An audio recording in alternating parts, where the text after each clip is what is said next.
बिस्मिल्लाहिर्रहमानिर्रहीम। अस्सलामु अलैकुम। हमारे उर्दू के नोट्स PDF में ख़रीदने के लिए रब्ता करें 0321 22 80 942।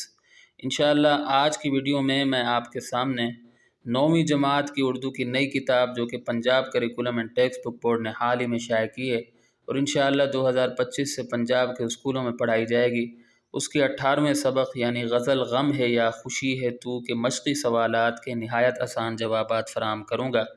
अगर आप मेरी साबका वीडियोज़ जो मैंने इस किताब के बारे में बनाई हैं मुकम्मल तौर पर देखना चाहते हैं तो इस वीडियो की डिस्क्रिप्शन में मौजूद पहले लिंक को विज़िट करें, और अगर आप सिर्फ सवालात और जवाबात की वीडियोज़ देखना चाहते हैं साबका असबाक के तो इस वीडियो की डिस्क्रिप्शन में मौजूद दूसरी लिंक को विज़िट करें। तो आइए वीडियो शुरू करते हैं।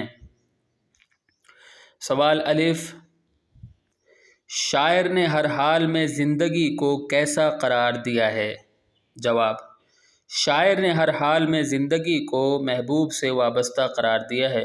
वो महबूब को अपनी ज़िंदगी कहते हैं। शायर ने आफतों के दौर में चैन की घड़ी किसे कहा है? जवाब, शायर ने आफतों के दौर में चैन की घड़ी महबूब को कहा है। उनके मुताबिक महबूब बेसुकूनी को सुकून में बदल देता है। सवाल जीम, शायर ने अपने आप को ख़ज़ां की शाम क्यों कहा है? जवाब, शायर दुनिया के दुखों में मुब्तला हैं, इसके अलावा महबूब के हिजर ने भी उन्हें उदास कर दिया है, इसलिए उन्होंने अपने आप को ख़ज़ां की शाम कहा है।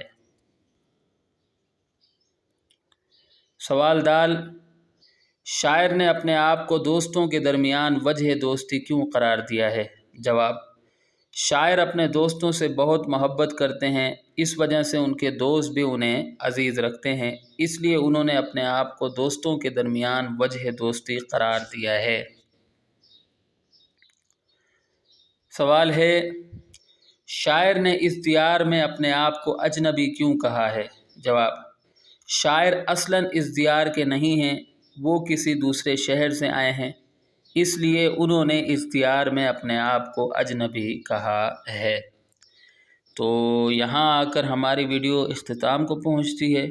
उम्मीद करता हूँ कि आपको मेरी ये वीडियो पसंद आई होगी।